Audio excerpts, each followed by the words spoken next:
if you have been once here, you never will forget it out of your brain.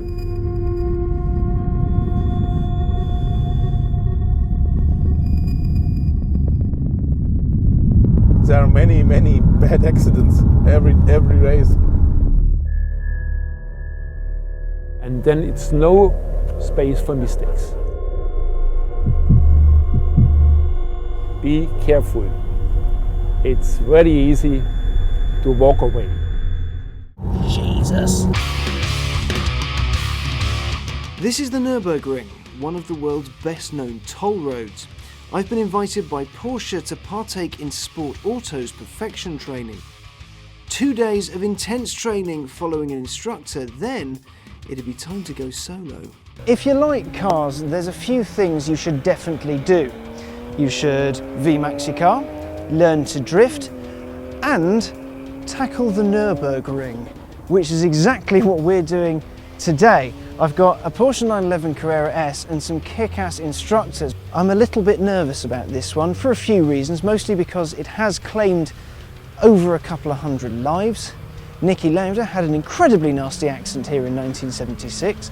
There is little to no runoff, the curbs are high, the speeds are high, and it's very, very long. So no matter how good the medical team is in the ambulance, the chances are I'll have an accident on the other side of the track. It'll be fine.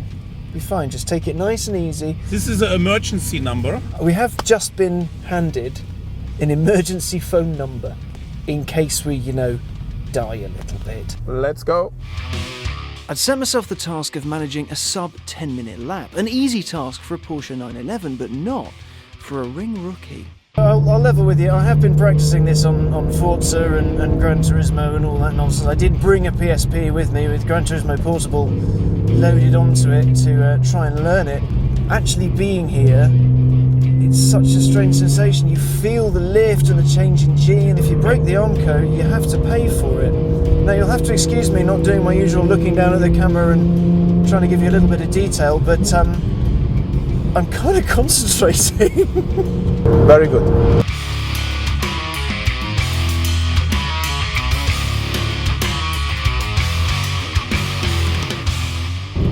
It's so balanced. The Carrera S over the standard Carrera, that extra 50 brake horsepower, oh, it makes a world of difference. It's a good speed. Okay, now we are coming to a section. The name is Carousel. It's very famous. The carousel! Brilliant! You know it. I've always wanted to do the carousel. Yeah!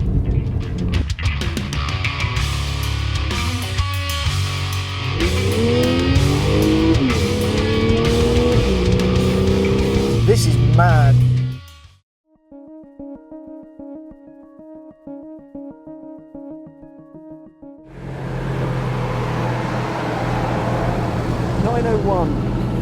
And I've got one more lap left before it's time for proper big boy pills time.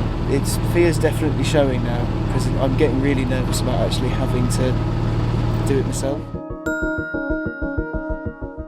I'm very, very tense. My arm hurts. I have stitch marks digging into my hands. But the whole thing is just, it really takes it out of you. I'm absolutely knackered. I worry that I won't do it just because I won't have the safety net of Herr Mansell there ahead of me, showing me where to brake, where to turn in, giving me advice, telling me to power on. We ended up having a lovely chat with Walter Roll, and he drove me around here in a Porsche 911 GT2 RS, which is frankly insane. Every lap is again a big challenge, and I have done thousands of laps, and I'm looking forward for the next one, and I'm like a small boy with 20 years. I say, let me go again, it's so nice.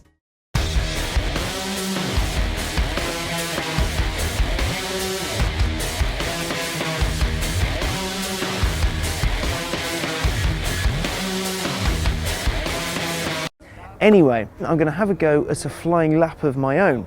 Now, my personal target is under 10 minutes because, well, I'm not the most talented of drivers, and I'm a little bit concerned that if I push too hard, I'll fall off and it'll be incredibly painful and I might die.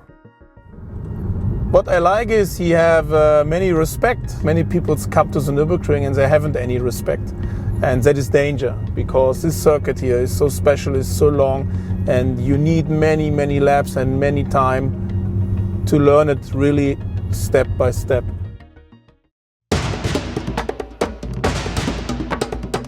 So, my first ever solo run on the ring was underway. I wasn't doing too badly, but would I make my 10-minute target? I spoke to Herr Mansell before we went out, and he had one piece of advice: just bring my baby home. So this one's for you, Christian. I can see why people come back and back and back and back and back, because if I learned this properly, I could shave tens of seconds off my time. Carousel does get bumpy. Progress was good, but after the carousel I was beginning to wonder whether I'd make it. Time was slipping and I was getting nervous. This is honestly the most intense thing I have ever done. I really hope I make it in 10. It's just a matter of personal pride. I'm not going to lie, I'm a little fearful we won't make it. I hadn't learned the track in full, but I knew what to expect. I knew what was coming, but I also knew that if I wasn't sensible, it could end rather badly. And on the last corner, we could actually do it.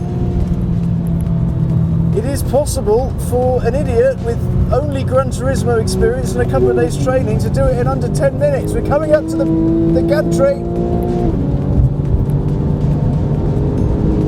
And stop the clock! 9:37, bitches! Ah!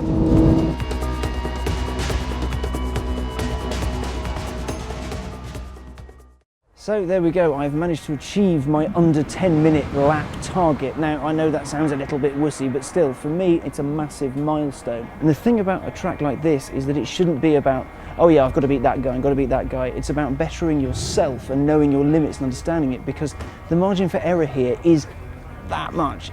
It's so small and it can be incredibly dangerous. So I've sat here on my fly-spattered, water-spattered car with tyres that are on their way out a little bit. It's such an honour to go around a track where, well, some of the world's greatest ever drivers have cut their teeth.